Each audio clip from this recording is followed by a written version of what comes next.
Well, welcome to Bourbon Riders and another Whiskey Wednesday. This time we've got a whole staff of people. We pulled them out of, I don't know where they came from, but they came anyways. So I'm Mike. I'm Chris. I'm John. And I'm Daniel. And so we're here to pick which is our favorite 12-year-old bourbon whiskey.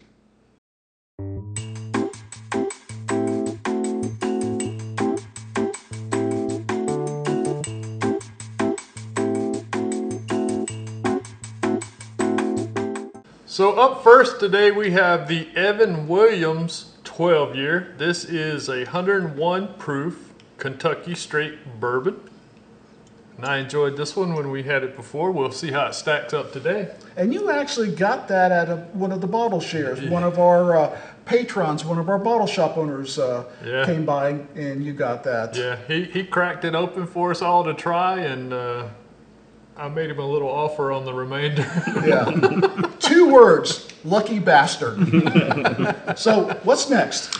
Next up, we've got a Jack Daniel's 12. This is from their Batch 2 line. This is 107 proof, so it's a Tennessee whiskey, but it really is a bourbon. That one's tasty, for sure. I already have my fan favorite. I have the Knob Creek 12. This is 100 proof, and this is their small batch series. And although it looks like short barrel, we actually did a pick with Sprayberry Bottle Shop. They had a Heaven Hill 12-year that they wanted to get rid of, and so we were happy to take it off their hands. So basically, cask strength Heaven Hill, straight from the barrel. We're going to see how it stacks up against these other 3 name brands. What's the proof on that one, Mike? 109.6 proof on this bad boy. So when we come back, we're going to be set up in a blind. We won't know which one is which, but we're going to pick our favorite. So we're back. We have 4 bourbons, all 12-year. We have no idea which is which. Daniel's lovely assistant, Jamie, has poured these. So we're going to start the left to right. The glasses are labeled A, B, C, and D. So Daniel, get us kicked off here. All right. Tell us what you think, and then we'll just come down the line. A little bit of spice right up front. Not much ethanol on it, though. A little bit of like toffee. Anybody else picking up anything? I'm getting, I'm not a big toffee guy, but I do get kind of a caramel aroma there. It's like a pecan praline. Ooh, that's a good one. Oh, yeah, it does have a little bit of nuttiness going to it. I'm also getting that oaky toffee combo. Yeah. It does remind me of one particular bourbon, but I don't want to say it because I know I'll be wrong. 25% chance. 25, yeah. Well, it all depends. You don't know me. My chances are much worse. Y'all ready to give it a taste? Yeah. Yep. Cheers, Cheers. everyone.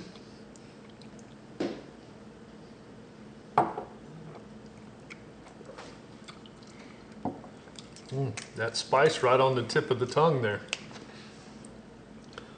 Turns nutty though. Yeah. Shortly after. I'm surprised that the aroma doesn't translate more into the palate there. I'm slightly disappointed. It smelled better than, to me, the first taste. A lot of pepper on that first sip. Yeah. And you don't get any of that on the aroma. Mm-hmm. I'm almost getting like a cinnamon gum type. Yeah, like a dentine. You put that dentine in your mouth and it just like lights up your lips there. There's a lot of pepper on the front there. Not real sweet. Did you find any of it? You guys find it real sweet? Mm-mm. No, it was sweeter on the nose than it was on the palate for sure. Yeah. It's a little bit of like a bitter oak on the finish there to me. It trails off nicely, but it reminds you of like a barbecue kind of sweetness. It's got a lot of smoke to it. Yeah, definitely some smokiness.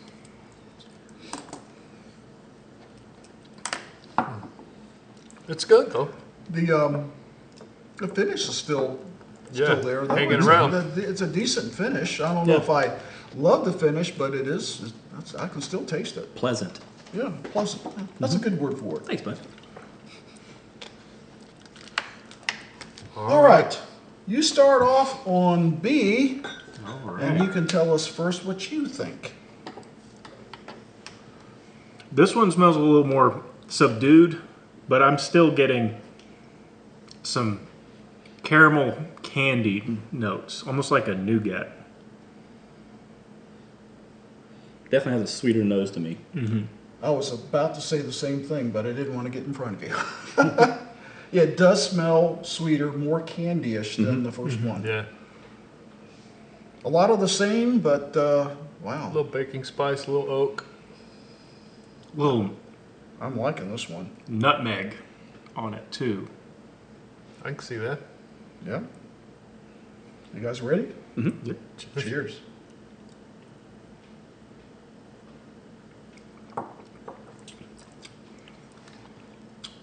Much I'm liking better. that one. Much Yeah. better mouthfeel. Better Yeah. mouthfeel. A little richer. That texture is really good. Yeah. The sweetness does carry over. It Yep. does this time. Yeah. I'm not missing it like the first time. It You're right. does have that baking spice, kind of like pumpkin spice almost on it. A little bourbon latte, if you will.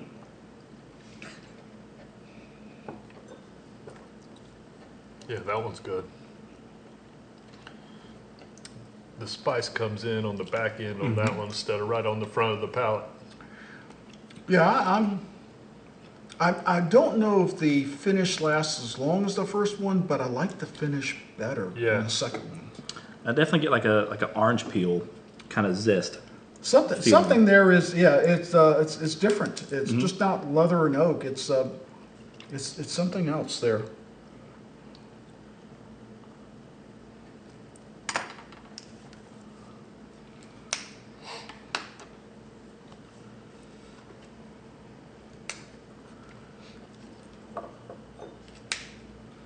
All right, you're up. All right. See, it is.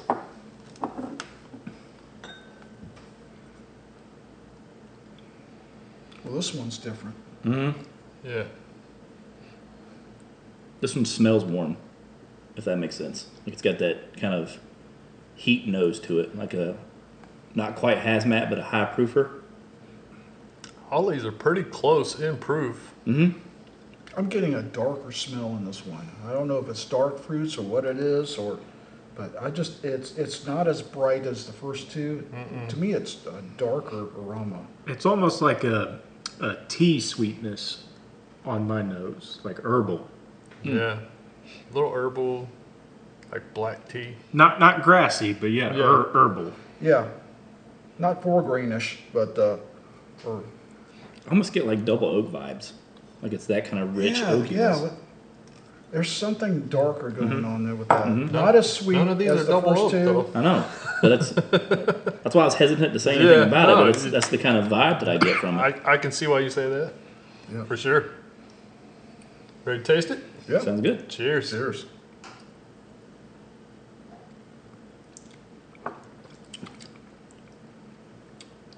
That is different than the first two. Yeah. Really different.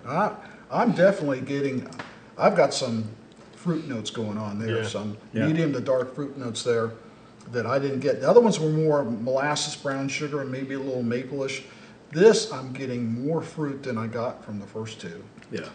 That herbal note I was picking up kind of comes through, and it's not like a grassy, grainy type of herbalness, but it's like a green tea. Almost or like a something. different kind of baking spice to me. The texture, though, I like that a lot. That tapers off so nicely. To me, it's kind of like two. It's got that really good mouthfeel to it, Yeah. but it's definitely a different flavor than two. It's almost like apples and oranges difference between 2 and 3. Yeah. And I know they're all the same room temperature and stored in the same place, but this one almost drinks colder, if that makes sense. I get just the mouthfeel. The more cooling effect on Yeah, the palate yeah. there. Yeah. Yeah, something about it. It almost like a chilled wine or something. Right. You got yeah. I would agree. Thanks for thinking of that for me. My brain was having a hard time with it. That's what I'm here for. That is interesting. Which one is that? I have no idea. I mean, this one, the other two, I could probably Venture a first or guess. second, I'd probably get within one or two guesses of it. This one, I have no idea what this is. I don't remember this one at all. This one has, I've had some single malts that have kind of had some of that herbalness that this one has. I know that's kind of a left field comparison, but that I'm getting a little bit of We're that. all about left field here. I just brought up ice drinks, so we're fine. Well, You ready to start us out on D there, Mike? oh, I don't know. If you guys have done so well now, they're just like, we might as well just cut this portion out and go on to the finale. Ooh. That smells the sweetest out of all of them, at least to mine. I'm sorry, guys. I'm getting caramel corn out of this one. Yeah. I'm getting more corn sweetness, Yep. brown sugar, definitely caramel corn straight out of the Cracker Jacks box. No Pop-Tarts here, baby. Caramel corn, Cracker Jacks. That does smell nice. I don't know which one now. That's probably- I thought two had the best aroma, but I don't know. I was gonna Four's say, coming up close. This is probably the best nose out of the bunch to me. Yeah, that is a really good nose. I know it doesn't have salt in it, but it smells kind of like that salted caramel. Yeah. Yeah, I can get that. You You guys ready? ready? Cheers. Cheers.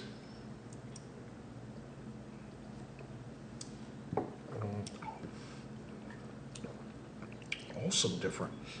I know these are similar on proof, Yeah. but that is the lowest drinking proof. Yeah. Whatever its proof is, it drinks well below it. Like that's It to me, it almost like it's got the sweetness of a toasted finish. It seems almost artificially sweet for some reason. I don't know about you, but to me, 4 is the sweetest of the bunch. So I'm gonna use that word that nobody wants to use, but that one's smooth. Very smooth. We call these dangerous bourbons because you don't get that hug that warns you're drinking too fast. Yeah. Give that one another sip. Just remember, Daniel said it first. This is going to be harder than I thought it would be. Yes, sir. Well, for first, second, and third place, it is. I'm already in my head I already know which is first or second. The problem is I don't know which one is first. I know what 2 are first and second, but they're a damn tie. I definitely that sweetness is going into the finish for me. Maybe some dried fruit in with it. Nothing bitter. I got that Won't no cleanse the palate. bitter oak. Yeah. No bitter Sit leather. back between the two. The sweetness goes into the finish.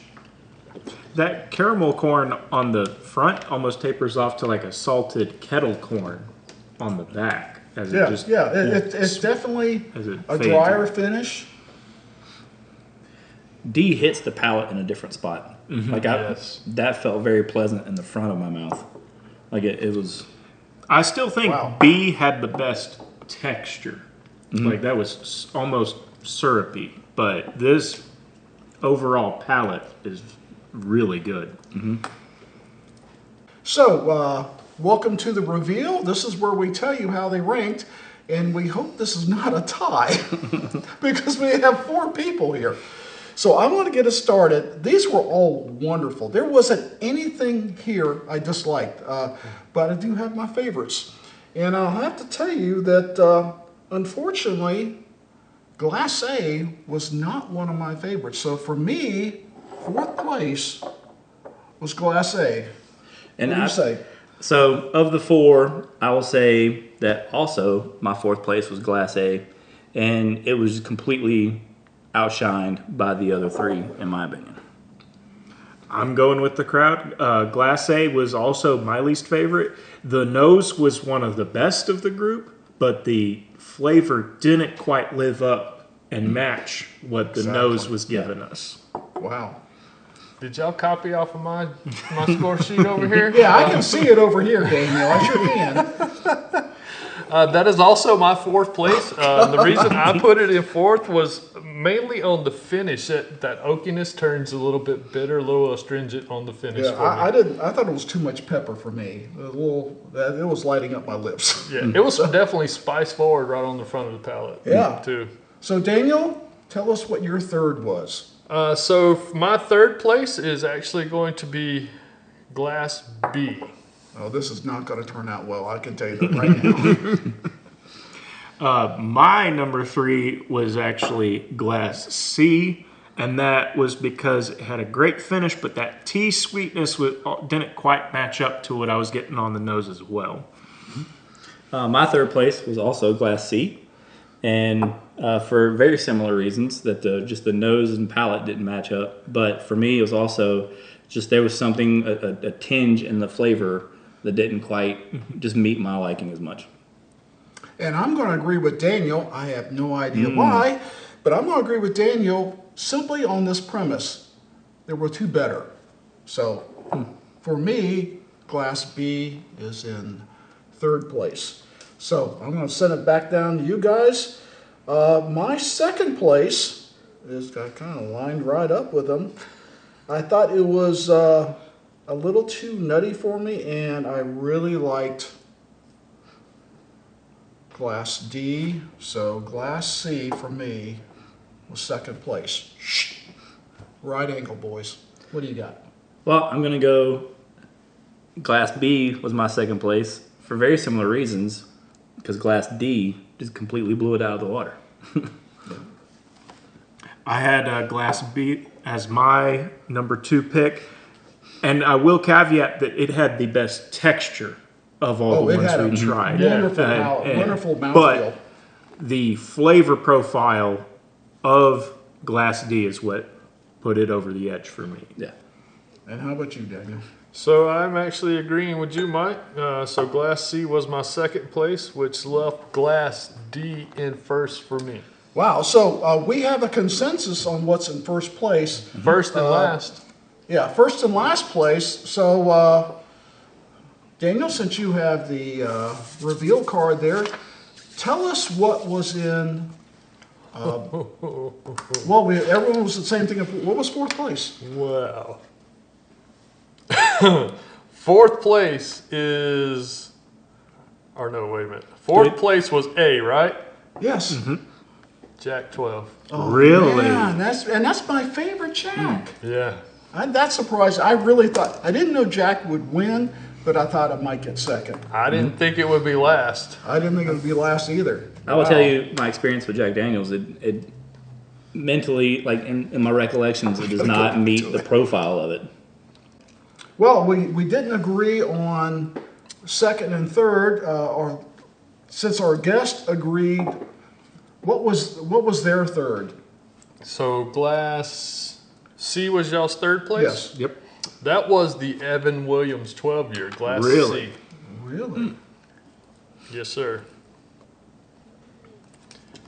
Glass B, Which was our third, which was our third, was the short barrel.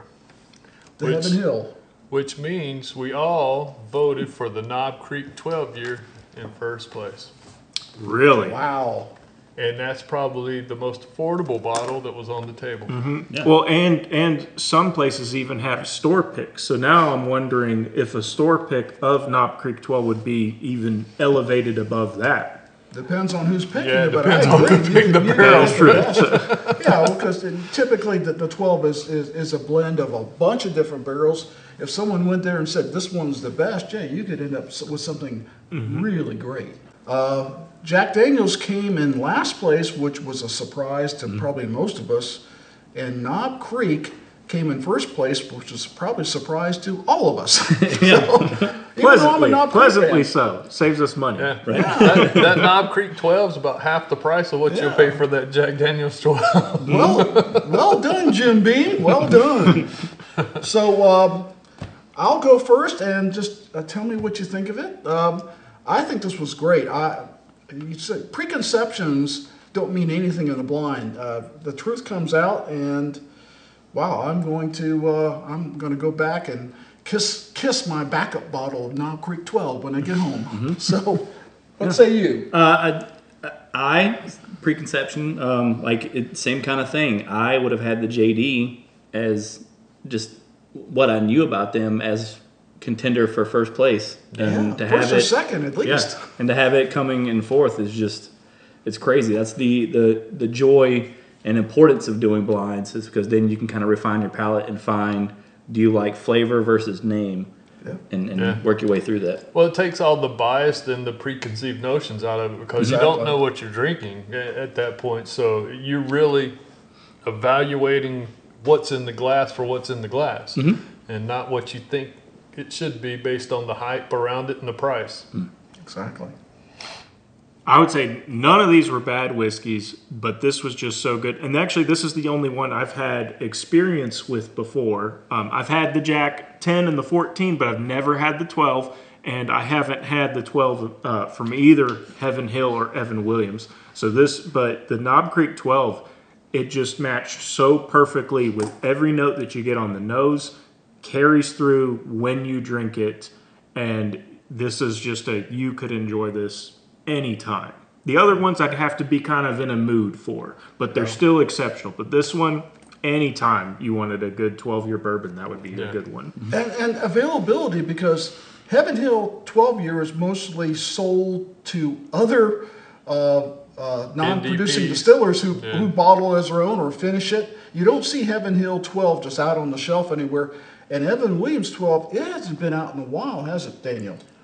You can find it supposedly at the distillery. If you take a tour, they will let you buy a bottle. There you go, if you're looking for that. But I've never seen an Evan Williams 12, at least in the last few years. I've never seen one sitting on the shelf here. And I can tell you, when we went to Kentucky and walked in Evan Williams, we didn't do a tour, and there weren't any sitting on the shelf. So, well, tell us what you think. What is your 12-year-old favorite?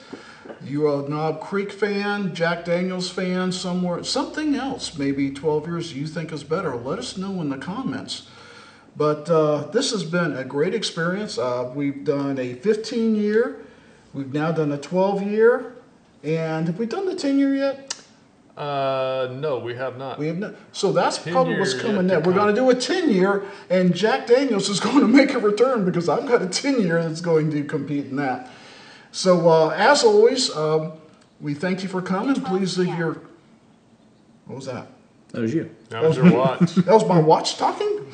Probably says, shut up and get over with this video.